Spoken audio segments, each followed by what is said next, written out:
आज भगवान कृष्ण अपने गांव की व्यवस्थाओं को संवारने में लगे। गोकुल की व्यवस्थाएं बिगड़ गई हैं। और क्या व्यवस्थाएं बिगड़ी हैं? तो भगवान ने देखा गांव के सारे बालक पतले पतले सूकड़े सूकड़े से हैं।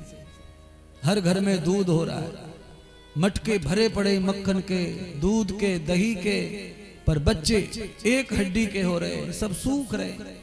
भगवान को पता चला भाई ये क्या बात है। भगवान गेंद खेलने जाते जमुना जी पर, सब बच्चे हार जाते। अकेले भगवान को ही दिन भर बैटिंग बॉलिंग करनी पड़ती। सारे बच्चे हप हप करके थक के पड़ जाते पदम के नीचे, पेड़ के नीचे। भगवान ने नंद बाबा से कहा, बाबा जरूर गांव में कोई घपला हो रहा है। सबके घर में इतनी गैया हैं, तो बालक इतने सूखे दुबले और कमजोर कैसे?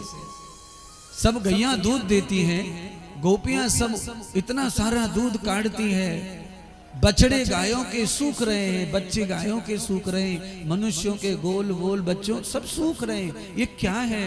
तब नंद बाबा ने दुख भरी कथा सुनाई। अरे कृष्ण, तुम नहीं जानते, गोकुल के परिवार और ग्रस्त दूध और दही और माखन के बिकने से ही चलता है। ना तो बछड़ों को दूध प्राप्त है, न बच्चों को। सारा दूध गोपियां मथुरा में ले जाती है, कंस के मार्केट में, बाजार में। और गोपियों का क्या है? हमारा सारा दूध मथुरा जाता है, हमारा सारा माखन मथुरा जाता है। भगवान कृष्ण रूठ गए। नंद बाबा मनाने लगे तो कृष्ण कहने लगे, अगर मुझे खुश देखना चाहते हो तो गोकुल का दही दूध माखन बिक्री करना बंद करवाओ। कोई भी मथुरा नहीं ले जाएगा माखन दूध दही को। सबसे पहले पिताश्री को कहा, बाबा आप सबसे पहले आप रोको, आप गांव के बड़े लोग हैं, आपके यहाँ गाय ज्यादा है, दूध ज्यादा है, जरूरी है कि इतना दूध इतनी कहां जाएगा? ये गरीबों में बांट दो, जरूरतमंदों में बांट दो, पर गाय तो माँ है, इसका दूध बेको मत, नहीं तो सर्वनाश हो जाएगा संस्कृति और गोकुल का। तुम्हारी सारी गैया का सेवा सब धरी रह जाएगी, और वो राक्षस तुम्हारी मेहनत का दूध घी मक्खन लेकर के इतना सारा कर लेता है, इतना टैक्स लेता है कि उसी पर वो कूद रहा है। उसके राक्षस दुनिया भर का आनंद लेते हैं, आपकी कमाई पर वो मस्ती ले रहा है। भगवान जानते थे कि कंस को अगर कमजोर करना है तो कंस के यहां पर उसके धन के आवागमन को कम कर देना चाहिए। बंधुओं, कुछ महात्मा कहते हैं कि जिसने दारू पी है, जिसने अंडा मांस खाया है, उसको तो गाय को छूना भी नहीं चाहिए। गाय के दूध को, गाय के घी को, गाय के माखन को खाने का उसे अधिकार नहीं है। भगवान कृष्ण इसीलिए मथुरा में कंस के लिए गाय का दूध मक्खन निषेध कर रहे हैं। नंद बाबा ने प्यारे बंधु और ढोल पिटवा दिया गांव में। कोई भी गोपी ग्वाल दूध दही बेचने नहीं जाएगा मथुरा।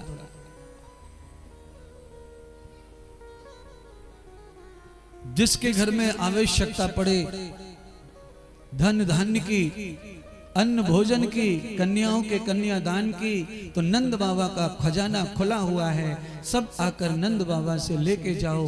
पर कोई दूध घी मक्खन मत बेको। सबने बात मानी नंद बाबा की, कोई नहीं गया मथुरा। एक दिन बीता, गोकुल में नई नई एक बहू आई ब्याह करके, उसको पता ही नहीं था कि गोकुल में संविधान क्या बदल गया है।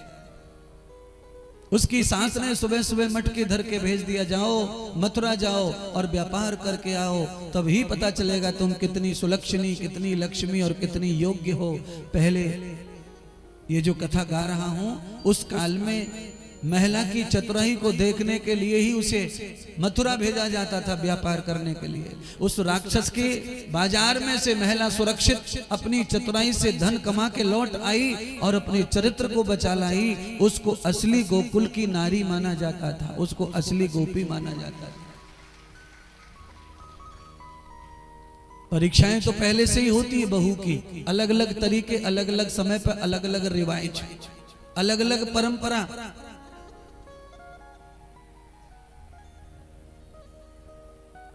मुदमंगल श्री दामा जैसे मित्र भगवान के, उन्होंने आकर कहा, कान्हा कान्हा दौड़ो, तुम्हारे बाबा की आज्ञा तोड़ने वाली एक गोपी आई है, और वो तो दूध दही लेकर, मटकी लेकर जमुना जी पे चली गई, मथुरा जा रही है।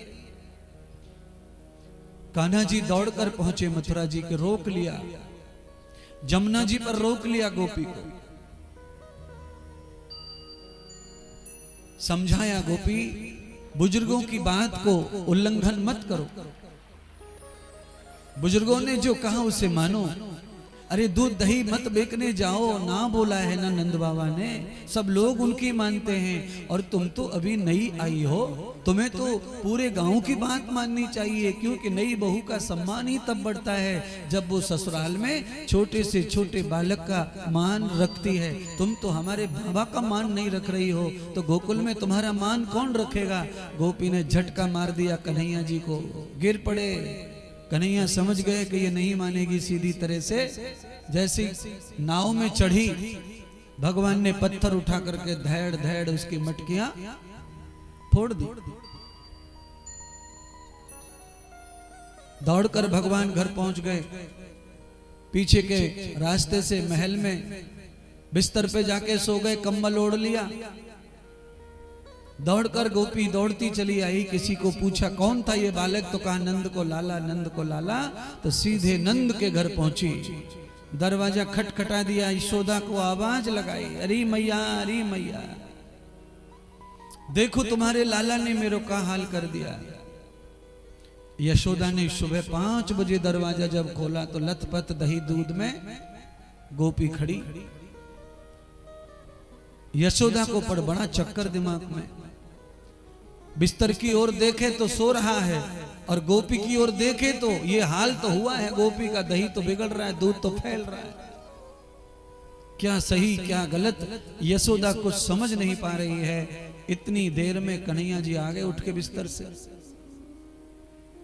अपनी मां को कहने लगे, मां ये गोपी झूठी है और ये झूठ बोल रही है, मैंने इसकी मटकी नहीं फोड़ी। जैसी दूसरी गोपियां तेरे लाला से चिढ़ती है ना, यह भी नई आई है, इसको भी किसी ने बता दिया तो ये भी मेरा नाम खराब करना चाहती है, ये भी चिढ़ती है, इसके देवर है ना वो लंगड़ो सो है, सूखड़ो सो, इसके मारे ये जलती है मुझसे, इसलिए आरोप लगा रही है। अरे मैं तो तेरे पास ही सोयो रात को, मैं तो कब गयो देख ले, तू पहले जगी है, मैं तो अभी बिस्तर से उठ रहा हूं। यशोदा समझ गई कान्हा सही कह रहा है, डांट कर भगा दिया। यशोदा ने, गोपी चली गई, आज तो गोपी चली गई बंधुओं, पर धीरे धीरे गोपियों में भी संगठन बनता चला गया।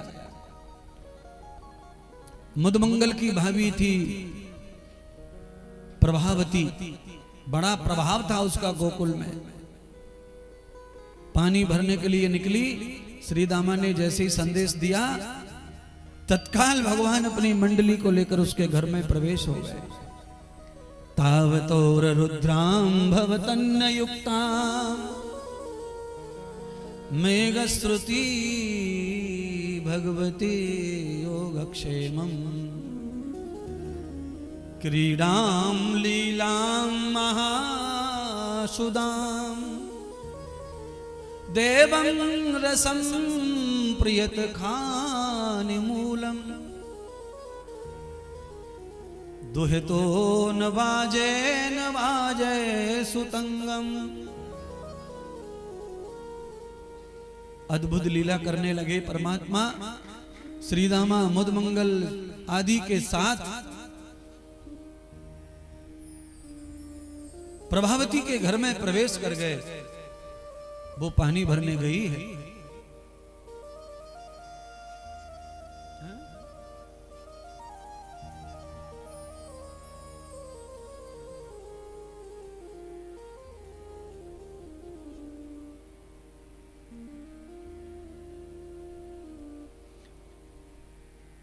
आज कथा में हमारे बीच में आदरणीय श्रीमान घनश्याम सिंह जी लोधी जी, अध्यक्ष महानगर मथुरा से अपने सहयोगियों के साथ यहाँ पधारे हैं, उनका बहुत बहुत अभिनंदन।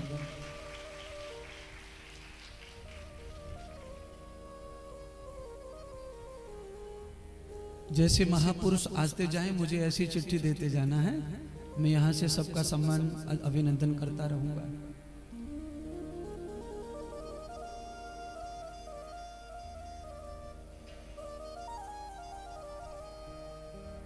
इस लीला में भगवान ने बानरों की सेवा की है।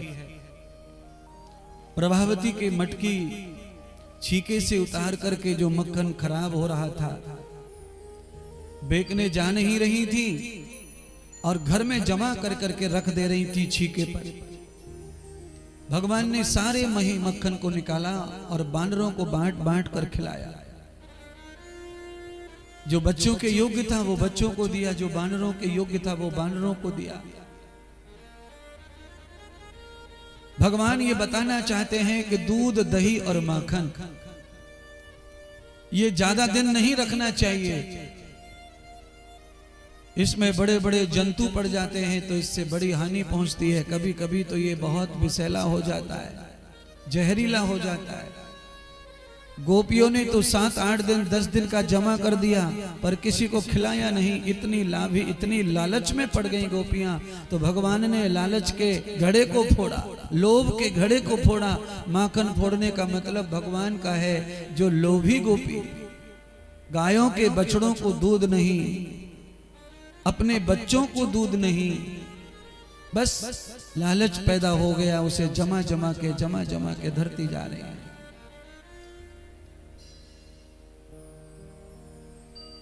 प्रभावती ने निकलते हुए घर से पकड़ लिया ग्वाल वालों को। त्रिविदहु न हस्तम त्रिलोक भूयाम। आज त्रिलोकीनाथ भगवान के हाथ गोपी के हाथ में आया। मानो कि आज ब्रह्म को गोपी ने पकड़ लिया, पर गोपी को यह पता ही नहीं कि ये ब्रह्म है। गोपी तो उसे नंद का लाला और जान रही है, और वो ये पकड़नी चाह रही है और ये सोच रही है कि चोर है, ये चोर है, ये चोर है। तो चिल्ला भी रही है, पकड़ लिया, आज चोरी करते पकड़ लिया। अब यशोदा को बताऊंगी कि उसका लाला चोर है कि साहूकार है। हाथ में घसीटती जा रही है कन्हैया को लेकर। रास्ते में परमात्मा ने अद्भुत लीला कर दी। ब्रज में घूंघट डालने की परंपरा, भगवान श्री श्याम सुंदर ने ऐसी लीला कर दी कि जिस गली से खींच के ले जा रही थी, हाथ पकड़ के उसी गली में भगवान ने माया से उसके जेठ को पैदा कर दिया। सामने से जेठ को देखा तो गोपी ने घूंघट लंबा सरकाया और रास्ते में गली में साइड में सरक गई। इतनी देर में गोपी को कन्हैया कहने लगे, अरे गोपी, मेरे हाथ को कब से तू खींच रही है पकड़कर, मेरा हाथ दुख रहा है, टूट जाएगा। अरे तू ले चल मुझे मैया के पास, पर मेरा ये हाथ छोड़ दे, ये दूसरा हाथ पकड़ ले, मुझे बड़ी पीड़ा हो रही है। गोपी प्यार तो भगवान से करती ही थी बचपन से, उनको भी लगा नहीं बहुत देर से पकड़ा है, दुख रहा होगा, चलो दूसरा हाथ पकड़ूं। दूसरे हाथ को पकड़ने में परमात्मा ने एक और लीला कर दी कि अपना हाथ की जगह उसी के छोरे का हाथ पकड़ा दिया। अपने बालक को लेकर खींचती चली जा रही गोपी, क्योंकि आदमी के अंदर जब प्रतिशोध की भावना पैदा होती है तो उसका आधा सा विवेक, आधा सा ज्ञान तो खत्म हो जाता है, उसकी पावर कम हो जाती है, सोचने की क्षमता कम हो जाती है, परखने की, पहचानने की क्षमता कम हो जाती है। क्रोध के कारण गोपी क्रोध में थी, इसीलिए भगवान हाथ में आए और हाथ से छूट गए। आदमी जब क्रोध में होता है, प्रहलाद करता है, तो ऐसी शक्तियां, ऐसे समृद्धियां, ऐसे सुख हमारे हाथ से छूट जाते हैं। महाराज, आप घर में भी कभी क्रोध कर लेना। कभी कभी तो क्रोध में ये होता है कि रोटी तक ना मिले घर में दिन भर, बस एक आध गाली दे दी किसी को, घर में क्रोध कर लिया, बासन फेंक के चले गए, चबूतरे पे जाके बैठ के पूरे दिन बैठे रहो। क्रोध के कारण रोटी का सुख नहीं मिलता है, पानी का सुख नहीं मिलता है। क्रोध सबसे बुरी बुला है। गोपी को क्रोध आ गया था, गोपी के मन में ईर्ष्या आ गई थी, गोपी के मन में कन्हैया के प्रति घृणा पैदा हो गई थी और ये ठान लिया था कि मैं इसे समय पर पकड़ के ही छोड़ूंगी। आज पकड़ तो लिया, पर क्रोध के आवेग में वो ये समझ ही नहीं पाई कि मैंने ब्रह्म को पकड़ा है कि ब्रह्म की माया को पकड़ा। जाकर यशोदा के सामने बताया तो यशोदा हंसने लगी। अरे पगली, कन्हैया सच कहता है, तुम सब मेरे लाला के पीछे पड़ी हो। आज तो ये सच सामने हो गया। अपने छोरा को चोरी चोरी करते पकड़ा और खुद के छोरा को लटकाए घूम रही है और मेरे छोरा को नाम ले रही है। मेरा छोरा तो ऊपर सो रहा है। गोपी ने देखा तो उसका ही लाला, अब तो माथा धुन धुन के परेशान। ये कैसे हुआ? मैंने तो कान्हा को पकड़ा था, पर ये हुआ कैसे? ये संभव कैसे हुआ?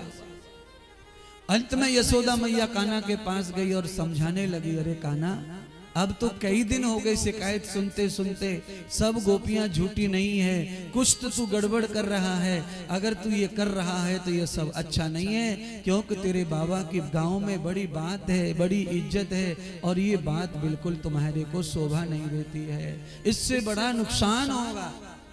यशोदा मैया कान्हा को समझा भी रही है और थोड़ा डरा भी रही है। अरे चोरी माखन की दे छोड़, कन्हैया मैं समझाऊं तो। चोरी माखन की दे छोड़, कन्हैया मैं समझाऊं तो। चोरी माखन की दे छोड़, कन्हैया मैं समझाऊं तो। मैं समझाऊं तो ओ लाले, मैं समझाऊं तो। हाँ मैं समझाऊं तो लाडले, मैं समझाऊं तो। अरे चोरी माखन की दे छोड़े, कन्हैया मैं समझाऊं तो। चोरी माखन की दे छोड़, कन्हैया मैं समझाऊं तो। चोरी माखन की दे छोड़, कन्हैया मैं समझाऊं तो। चोरी माखन की दे छोड़, कन्हैया मैं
कन्हैया मैं समझाऊं तो चोरी माखन की दे छोड़ कन्हैया मैं समझाऊं तो चोरी माखन की दे छोड़ कन्हैया मैं समझाऊं तो चोरी माखन की दे छोड़ कन्हैया मैं समझाऊं तो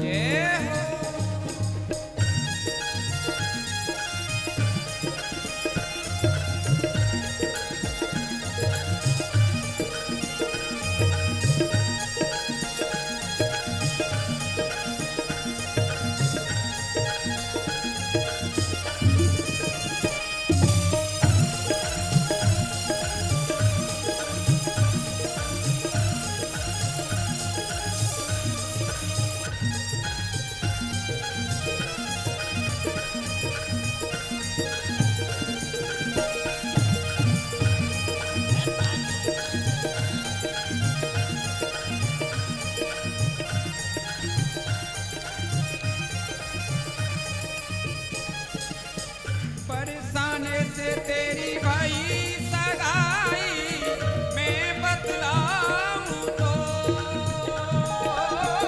बरसाने से तेरी भाई सगाई मैं बतलाऊं तो हाँ बरसाने से तेरी भाई सगाई मैं बतलाऊं तो बरसाने से भाई सगाई मैं बतलाऊं तो बड़े घरन की राधा बिटिया नाई बरेगी तो हाँ बड़े घरन की राधा बिटिया नाई करेगी तो चोरी माखन की दे चोरी कन्हैया मैं समझाऊं तो चोरी माखन की दे छोड़ कन्हैया मैं समझाऊं तो चोरी माखन की दे छोड़ कन्हैया मैं समझाऊं तो चोरी माखन की दे छोड़ कन्हैया मैं समझाऊं तो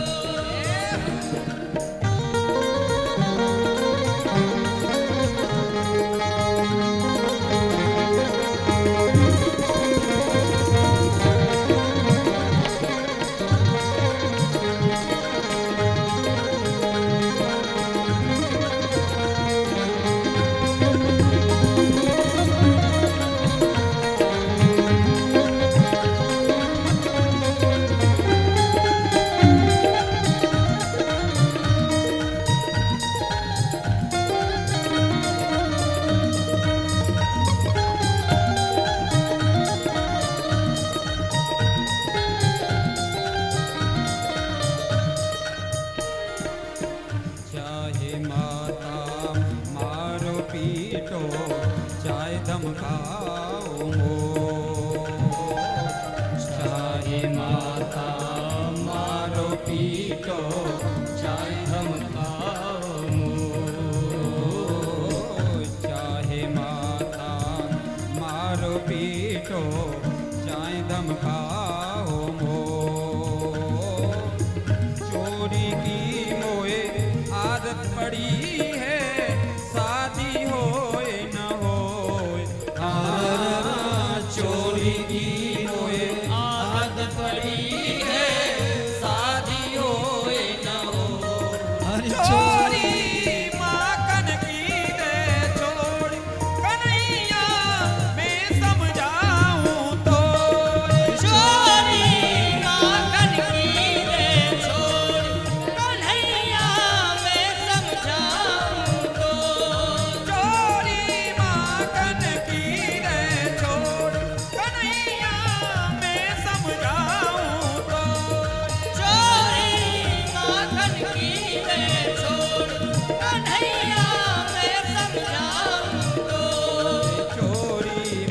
माखन की रे छोड़ कन्हैया मैं समझाऊं तो चोरी माखन की रे छोड़ कन्हैया मैं समझाऊं ओए चोरी माखन की रे छोड़ कन्हैया मैं समझाऊं तो चोरी माखन की रे छोड़ कन्हैया मैं समझाऊं